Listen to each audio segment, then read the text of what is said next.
है, जहरीली हो चुकी है। क्या हम इस जहरीली हवा के प्रति सहनशील नहीं है? बिल्कुल हैं। देश की बदनामी न हो इसलिए मैं जहरीली हवा या प्रदूषित हवा नहीं कहना चाहता, बल्कि पवित्र पवन पुकारना चाहता हूं। सहनशीलता और असहनशीलता की बहस हास्यास्पद होती जा रही है। हम सहनशील ना होते तो पाकिस्तान और भारत का क्रिकेट बोर्ड दोनों देशों के बीच मैच कराने के लिए श्रीलंका दुबई में स्टेडियम ना खोज रहा होता। हाल ही में राजनीतिक विरोध के चलते भारत दक्षिण अफ्रीका मैच के पाकिस्तानी अंपायर को हटाना पड़ा। हम अपने स्टेडियम में पाकिस्तान के अंपायर नहीं देख सकते, लेकिन दुबई श्रीलंका में दोनों टीमों को खेलते हुए मजे लेकर देख सकते हैं। Well done India. इसका मतलब यह हुआ कि हम पार्टली असहनशील हैं, पार्टली सहनशील भी हैं। पूर्णतः असहनशील तब होंगे जब कोई कहे कि भारत का दर्शक पाकिस्तान के साथ कोई मैच नहीं देखेगा, या फिर भारत में जो भी प्रसारण होगा कैमरे में सिर्फ भारतीय खिलाड़ी रन लगाते हुए या दौड़ते हुए गेंद फेंकते हुए दिखाए जाएंगे। आमिर खान ने सहनशीलता की बहस छेड़ी है या उससे छिड़ गई है उनके बयान से। वैसे कई लोगों को मैंने इस सरकार से पहले उस सरकार में भी कहते सुना है निजी बातचीत में कि यार यहां बहुत ट्रैफिक जाम है, हॉस्पिटल नहीं है, स्कूल बढ़िया नहीं है, सिस्टम नहीं है, इंडिया में रहना ही मुश्किल है। बहुत से लोग जो एनआरआई कोटे से राष्ट्रवादी बने हुए हैं आजकल, वो सावधान रहें कि कहीं उन्हें भारत छोड़ने वाला भगोड़ा न करार दे दिया जाए। आमिर खान ने कहा है कि जब मैं घर में किरण से बात करता हूं तो कहता हूं कि क्या हमें इंडिया से, वो कहती हैं कि बाहर जाना चाहिए। किरण का ऐसा कहना बड़ी बात है, भयावह बात है, डिजास्टरस बात है। उसे अपने बच्चे के लिए डर लगता है। हमारे आसपास जो माहौल है उससे डर लगता है, इससे संकेत मिलता है कि अशांति बढ़ रही है। आप जब यह महसूस करते हैं तो अच्छा नहीं लगता। मुझे भी ऐसा लगता है जो सत्ता में है उन्हें जो गलत हो रहा है उसकी कड़ी निंदा करनी चाहिए। आमिर के इस बयान पर असहनशीलता विरोधी और सहनशीलता समर्थक आपस में भिड़ गए। हास्यास्पद और भयावह हो गई लड़ाई। ट्विटर पर ऐप वापसी हैशटैग चलने लगा। आमिर खान स्नैपडील के ब्रांड एम्बेसडर हैं। अब लोगों ने ट्वीट करना शुरू कर दिया है कि स्नैपडील के ऐप को अपने फोन से हटा दीजिए।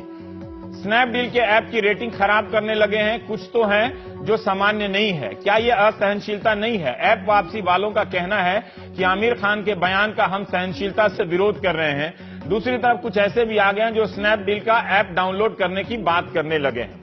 आपने ऐसे कई नेताओं के बयान सुने होंगे जो सरकार में मंत्री हैं, सांसद हैं और नेता भी हैं, जो कई संदर्भों में पाकिस्तान भेजने की बात कर चुके हैं। अब ये कौन तय करेगा कि भारत की बदनामी किससे होती है? पाकिस्तान भेजने वाले बयानों से होती है या माहौल ठीक नहीं है, इंडिया से चला जाए क्या वाली बातों से होती है? आमिर खान की बात पर बीजेपी सांसद और फिल्म अभिनेता परेश रावल ने कहा है कि आमिर फाइटर हैं, उन्हें देश छोड़कर नहीं जाना चाहिए बल्कि देश में हालात बदलने चाहिए। जीना यहां, मरना यहां। सच्चा देशभक्त अपनी मातृभूमि छोड़कर भागता नहीं है। असहिष्णुता पीके फिल्म ने हिंदू भावना को आहत किया, लेकिन आमिर को हिंदुओं की नाराजगी नहीं झेलनी पड़ी, बल्कि वो फिल्म तो सुपरहिट रही और करोड़ों कमाई हुई।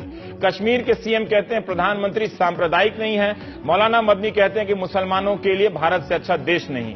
क्या हिंदू बहुसंख्यक की भावना के बहाने परेश रावल आमिर खान की पहचान को मजहब से नहीं जोड़ रहे हैं?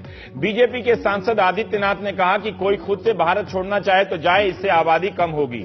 अब जो खुद से छोड़कर गए हैं हिंदू मुसलमान, वो सोचे कि भारत पर बोझ हल्का करने गए हैं या कुछ और मकसद से गए थे। मुख्तार अब्बास नकवी ने कहा कि हम आमिर को भारत से नहीं जाने देंगे। ये ठीक बात है। 13 नवंबर को लंदन में प्रधानमंत्री ने विविधता का पारंपरिक विवरण देते हुए साफ साफ कहा कि लोगों को आश्चर्य है कि ऐसा देश जहां 100 भाषाएं हैं, 1500 बोलियां हो, हजारों प्रकार के खान पान की पद्धतियां हो, दक्षिण से निकले उत्तर पहुंचते पहुंचते सैकड़ों प्रकार की वेशभूषा नजर आती हो। कितनी विविधताओं से भरा हुआ हमारा देश है। और विविधता ये हमारी विशेषता भी है, विविधता ये हमारी आन बान और शान भी है, विविधता ये हमारी शक्ति भी है। 15 अक्टूबर को हरियाणा के मुख्यमंत्री मनोहर लाल का बयान आता है कि मुस्लिम रह सकते हैं मगर इस देश में बीफ खाना छोड़ना पड़ेगा। ऐसे बयानों से एक और स्पष्टीकरण की उम्मीद हो जाती है कि क्या प्रधानमंत्री हजारों प्रकार के खान पान की विविधता में बीफ को भी शामिल करते हैं? बीजेपी को लगता है कि सहनशीलता के नाम पर मोदी सरकार को टारगेट किया जा रहा है, क्योंकि मुद्दा उठाने वाले बीजेपी विरोधी हैं। दिवंगत साहित्यकार यूआर अनंत मूर्ति ने सितंबर 2013 में ही कहा था कि मोदी प्रधानमंत्री बने तो भारत छोड़ देंगे। बाद में जब बन गए तो 2014 में अनंत मूर्ति ने कहा कि भारत छोड़ने की बात भावुकता में कह दी, लेकिन मैं बीजेपी का विरोध जारी रखूंगा। अनंत मूर्ति का खूब विरोध हुआ, तब उन्होंने कहा कि मैं नेहरू और इंदिरा के खिलाफ भी लिखता रहा हूं, लेकिन ऐसा विरोध कभी नहीं झेलना पड़ा। तब मोदी प्रधानमंत्री नहीं बने थे, लेकिन तब भी मोदी प्रधानमंत्री नहीं बने थे जब अप्रैल 2014 में गिरिराज सिंह ने कहा था कि मोदी विरोधी पाकिस्तान चले जाएं। दिसंबर 2014 में तमिलनाडु में एक मामला होता है और वहां की जयललिता की सरकार है। पेरुमल मुरुगन के उपन्यास को लेकर विरोध इतना बढ़ गया कि जिला प्रशासन ने जबरन माफीनामे पर दस्तखत करवाया। मंगलवार के इंडियन एक्सप्रेस में उस प्रसंग पर एक लेख आया है, जिसके अनुसार बीजेपी और संघ के लोग इनकार करते हैं कि वे शामिल नहीं थे, मगर लेखक ने दावा किया है कि संघ और बीजेपी के लोगों ने भी मुरुगन का विरोध किया था, उसे हवा दी थी। मुरुगन इतना आहत हो गए कि फेसबुक पर लिख दिया कि लेखक पेरुमल मुरुगन मर गया है, वो भगवान नहीं है, अब दोबारा नहीं आएगा। हमारे मुल्क में कई धार्मिक संगठनों की तरफ से फिल्मों, किताबों का विरोध होता रहा है, धमकियां मिलती रही है और जान से भी लोग मारे गए हैं। ऐसी घटनाओं से तब जब देश की बदनामी नहीं हुई, विदेशी निवेशकों पर कोई फर्क नहीं पड़ा, तो अब कैसे बदनामी हो रही है। जनवरी 2013 में विश्वरूपम फिल्म के रिलीज होने पर हंगामा हुआ तो अभिनेता कमल हासन ने कहा कि मैं एक कलाकार हूं, मेरा किसी धर्म के प्रति कोई झुकाव नहीं है, ना तो मैं लेफ्ट हूं ना राइट हूं, मैं फेड अप हो चुका हूं, मुझे नहीं पता कि क्या चल रहा है, मैं किसी दूसरे राज्य में सेकुलर प्लेस की तलाश में हूं, अगर कुछ दिनों में वो जगह नहीं मिली तो मैं बाहर के सेकुलर मुल्क में चला जाऊंगा। तब किसी ने नहीं कहा कि कमल हसन के इस बयान से भारत की बदनामी हो गई।